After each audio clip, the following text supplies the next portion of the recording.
Could you continue to live in the marital home together after you sign your settlement agreement? And the bigger question is, should you? Hi, I'm Ada Hasloecher with the Divorce and Family Mediation Center, and I want to talk about this today because this is a topic that comes up very, very often with my couples.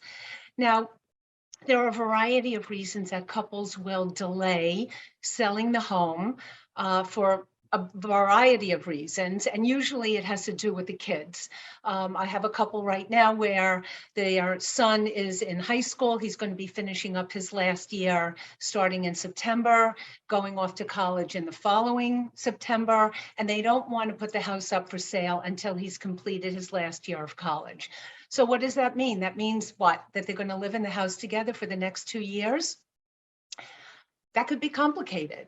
It's not impossible, but I ask a lot of questions about how they're going to manage not only their financial affairs with each other while they continue to live in the marital home, but from a practical standpoint, what this is actually going to look like for them, and if they're going to be able to actually do it.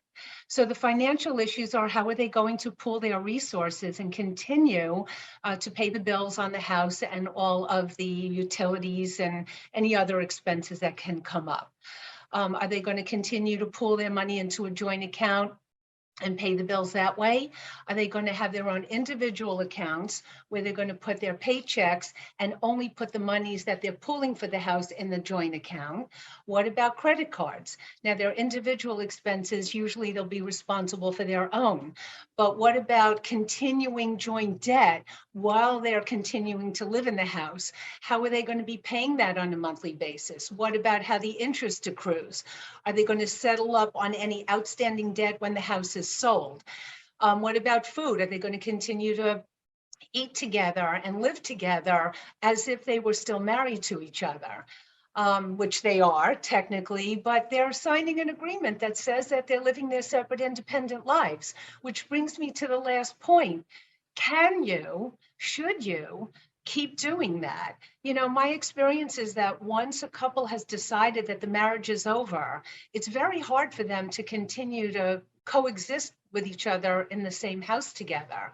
It's strange. What if somebody's dating? They don't come home at night. They're with their friends or they're with a significant other. What is that actually going to look like?